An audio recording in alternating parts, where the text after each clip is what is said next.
I'm not amazing at DIY. And my friend Sophie, she always says I'm really bad at DIY. She's going to feel very vindicated. I'm not awful at DIY, okay? I can do some stuff, but I'm not amazing. If you need something built, if you need something fixed, don't ask me, because to learn how to fix things and do all that kind of stuff, you kind of have to stand over someone else who knows how to do it and watch them do it with them, and you learn from that person. And to be honest, I never really did that. My brother though, if you want something built, if you want something fixed, if you want something sorted out and it's DIY related, ask my brother. He's the man for that, because he's good at that sort of stuff.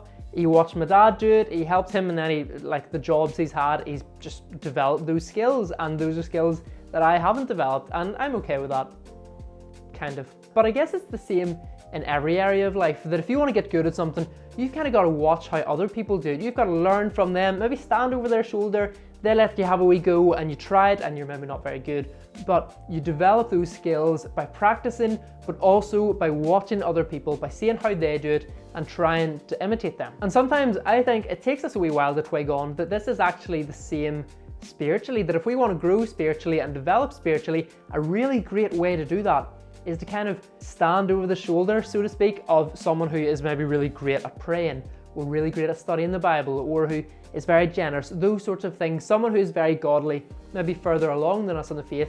If we stand over their shoulder and if we watch how they live and watch how they go about their general day-to-day life in godliness, that is how we're going to learn to do this stuff better. Timothy did this with Paul, because Paul was going around preaching and bringing people to faith. Timothy came to faith under Paul and was like, hey, I'm going to follow this guy around, I'm going to help him out, and I'm going to see how he does this Christian thing. And I guess it's the same actually with Jesus' disciples, because Jesus brought the disciples to him and they watched Jesus, they tried to do what he was doing and imitated him and learned from him, and then the disciples, they themselves had disciples, and so on and so forth. And we need this just as much, in the same way that Jesus' disciples saw him live and preach and teach and learn from him.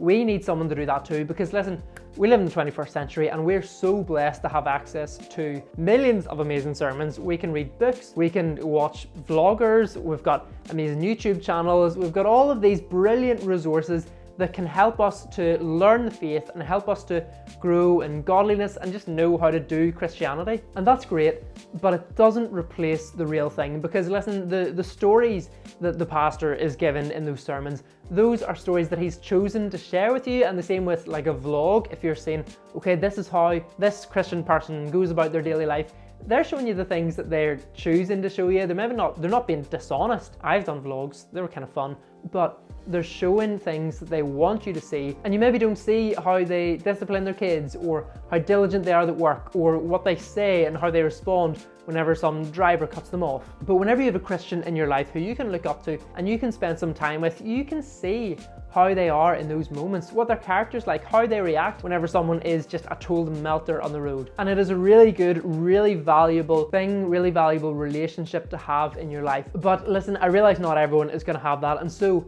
in the meantime, if you don't have that relationship where you can look up to someone and learn from them, kind of be mentored by them, I would say keep praying, keep listening to those sermons, keep watching those Christian vlogs, keep doing your thing, keep your faith taking over, keep going in your faith, but also pray that God would send someone like that into your life. And while that is happening, here's something really important. This is key. Be that person to someone else. Because 1 Corinthians 11, Paul has no issues saying, imitate me as I imitate Christ. And that's something that I would love to be able to say, and something that I do want to say. I strive to be a person who can say, do what I'm doing, follow Jesus the way I'm following Jesus. In my youth ministry, I want to be the sort of Christian that I would like my young people to be. And so if you don't have that someone who you can look up to in that way, be that person for someone else. We're called to encourage each other and to build each other up, and you need to be built up and encouraged, but you also need to encourage and build others up. And this relationship of having someone you can look up to, having someone you can talk to about this stuff, this is part of what that looks like. So thanks for being here. I will see you tomorrow for our last video on chapter 2. Seems to be going very quick.